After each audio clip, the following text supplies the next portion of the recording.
Assalamualaikum warahmatullahi wabarakatuh. Sahabatku, selamat siang. Salam penuh bahagia untuk kita semua. Nah, saya ingin sharing ya kepada sahabat semua terkait bagaimana kita mendidik anak. Ya, saya akan mengawali pembahasan tentang ini, bagaimana mendidik anak itu, karena memang saat ini semakin banyak orang tua yang menaruh minat untuk belajar, khususnya tentang dunia parenting.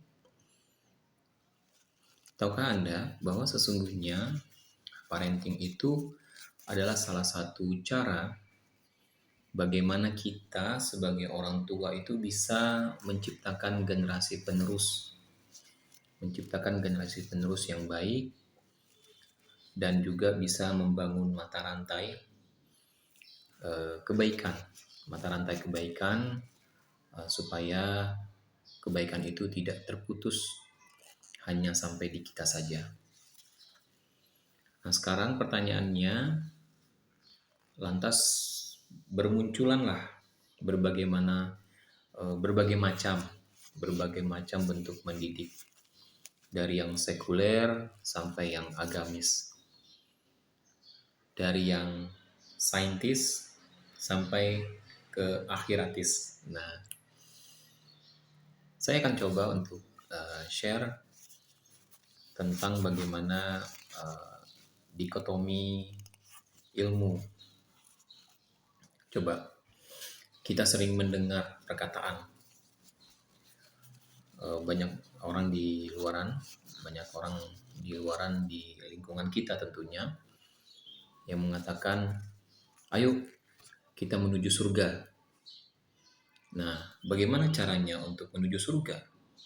Maka kita harus memperbanyak membaca Al-Quran, memperbanyak sholat, memperbanyak ibadah, memperbanyak puasa. Gak perlu kita fokus kepada sains, kepada matematika, kepada bahasa Inggris. Kenapa? Karena semua itu tidak membawamu ke surga. Nah, sering kita mendengar mungkin teman-teman atau lingkungan kita bahkan yang mengatakan hal seperti itu. Di satu sisi, ada juga ungkapan, kenapa sih kok belajar agama terus? Coba lihat, Amerika, Eropa, semuanya sudah bisa bikin robot. Sementara kita di sini masih seribut aja dengan masalah kunut. Nah, sekarang pertanyaannya, mungkin nanti sahabat bisa membantu untuk memberikan komentarnya di kolom komentar. Menurut sahabat semua, mana dari dua kalimat tersebut yang benar? Mungkin kebanyakan kita akan memilih yang pertama. Kenapa? Karena kita tidak ingin keluarga kita itu jatuh kepada sekularisasi agama. Akan tetapi, kita malah jatuh ke bentuk sekularisasi yang lain. Karena kita memisahkan antara urusan akhirat dengan dunia. Padahal seringkali kita pahami, kita baca buku-buku sejarah para ulama dahulu, bahwa mereka itu seorang agamawan sekaligus seorang saintis. Mungkin kita pernah membaca cerita biografi dari Imam Fakhruddin Ar-Razi. Di bukunya itu terkenal dengan karyanya yang Mafatihul Ghaib, yang menulis tentang tafsir Qur'annya. Akan tetapi ternyata beliau juga menulis tentang matematika dan dunia sains. Nah, contoh lainnya, misalnya kita pernah dengar tentang Al-Khwarizmi yang terkenal dengan gagasan aljabarnya, di mana gagasan ini menjadi salah satu ilmu dasar dalam bidang matematika. Beliau dalam kata-kata pengantar bukunya seolah seakan-akan menulis kitab tentang ilmu agama, padahal yang ditulisnya adalah ilmu matematika. Nah, ketika kita menganalogikannya seperti ini, kita ingin mengejar akhirat. Pertanyaannya selanjutnya, di mana ladang akhirat itu? Bukankah ladang akhirat itu ada di dunia? Lantas, mengapa kita meninggalkan ilmu dunia? Juga ada analogi yang diciptakan untuk beribadah. Nah, sekarang pertanyaannya, apa itu ibadah? Ibadah adalah segala sesuatu perbuatan, perkataan, bahkan apa yang terbetik di dalam dada yang diridhoi oleh Allah. Nah, selain ibadah adalah kebaikannya. Jadi, segala sesuatu yang kita lakukan seharusnya kita sebutnya sebagai ibadah. Ketika kita ke pasar, kita melakukan ibadah, kita melakukan muamalah. Ketika kita makan, kita mulai dengan adabnya, berdoa sebelum makan, terus kemudian mencuci tangannya, terus kemudian menggunakan tangan kanannya. Apalagi misalnya kita bekerja. Nah, semua itu adalah ibadah.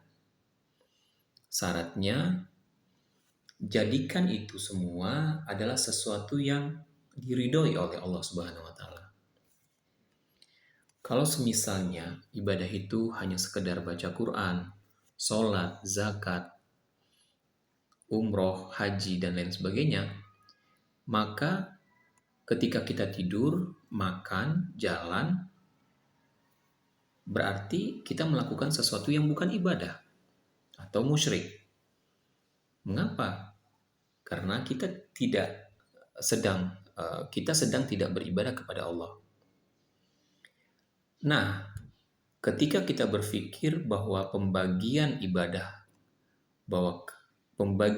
ini hanya terbatas pada belajar fikih, tafsir, hadis, kemudian belajar sains itu bukan ibadah kesolehan, maka kita berpikir itu layaknya perumpamaan di atas.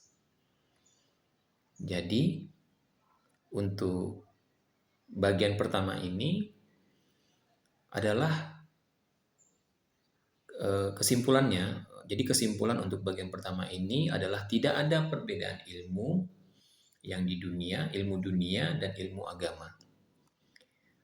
Fikih bisa menjadi ilmu dunia jika niatnya hanya sekedar bisa jadi guru. Kemudian kita mendapatkan gaji dari belajar itu.